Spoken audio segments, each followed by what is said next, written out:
Good evening and welcome to WAB News. Our top story tonight, time flies like an arrow, fruit flies like a banana. First off though, we'll bring you a special news segment on air pollution, brought to you by our sponsor, Pike River Coal, showing you that the burning of fossil fuels benefits us and our environment. Look at the pikerivercoal.com for more information. Now let's go to our weatherman, Ben, with this segment. Thank you, Wendell. Today we're going to talk about some of the adverse effects of pollution on global climate. Let's start off at the beginning. Back in the Stone Age, pollution came from fires made by cavemen. No, not those cavemen.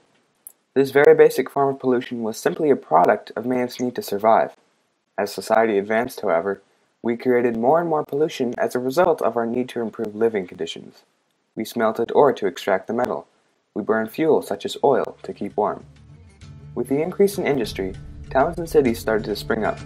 People moved out of the country and made their way to the city. When the Industrial Revolution hit, the amount of pollution produced by humans increased dramatically. Humans put up factories to mass-produce products. These factories required energy, which came primarily from the burning of coal. There was also the factor of automobiles to consider. We became fascinated by the ability to travel in self-propelled vehicles. Back then, we didn't have the exhaust filtration technology of present day, making car exhaust very dirty. Of course, cars were made in huge factories too, and while the assembly line was revolutionary and beneficial to the manufacturing industry, it wasn't as easy on the environment. With all this industry, hubs of pollution sprung up in the eastern United States. Buffalo, New York, and Pittsburgh, just to name a few, became dirty, smog-filled factory towns. We humans were so fascinated by the improvements in manufacturing and transportation that we failed to realize the impact our actions had on the world around us. And it wasn't just a question of harming nature. In some cases, we actually harmed our own health, polluting our water supply and creating harmful smog. All this helped motivate us to take action on our relentless polluting.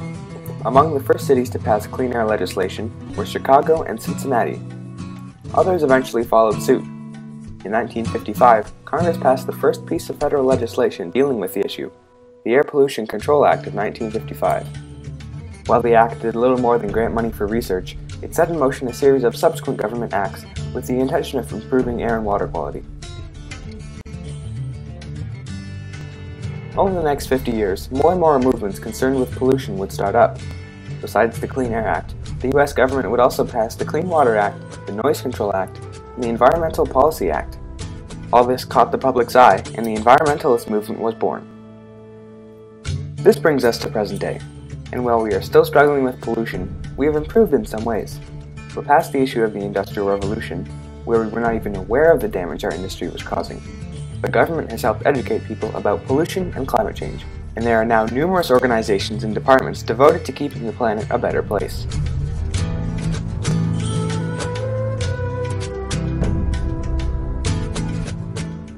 But still, our work is not done. While we may be smarter about the effects our presence has on Earth, doesn't mean we are harming the environment any less. We may not be dumping sewage into rivers anymore, but we're still burning coal as one of our main sources of energy. And while we try and wean ourselves off dirty fuels like coal and oil, our population grows ever larger. In the end, we're still learning how to keep the delicate balance between human amenities and a healthy planet.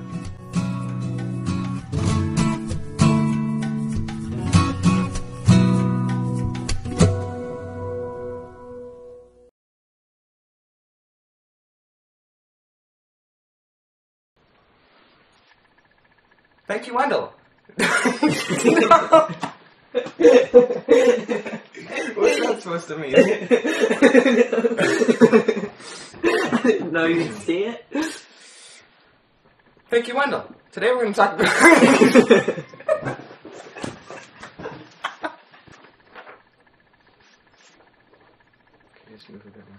God damn it, Ben! I'm sorry. I don't want you in the shot. You're going to screw up my footage.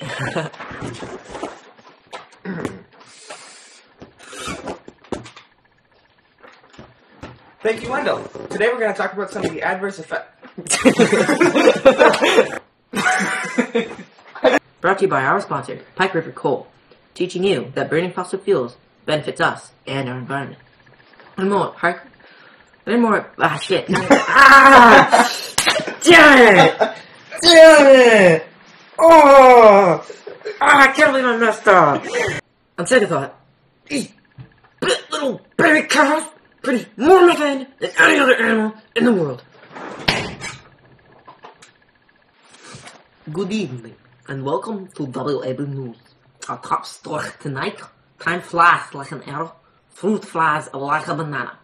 First off, though, we'll bring you a special news report on air pollution, brought to you by our sponsor, Black River Coal, showing you that burning fossil fuels benefits us and our environment. You're so close. We can't show it in German accent, man.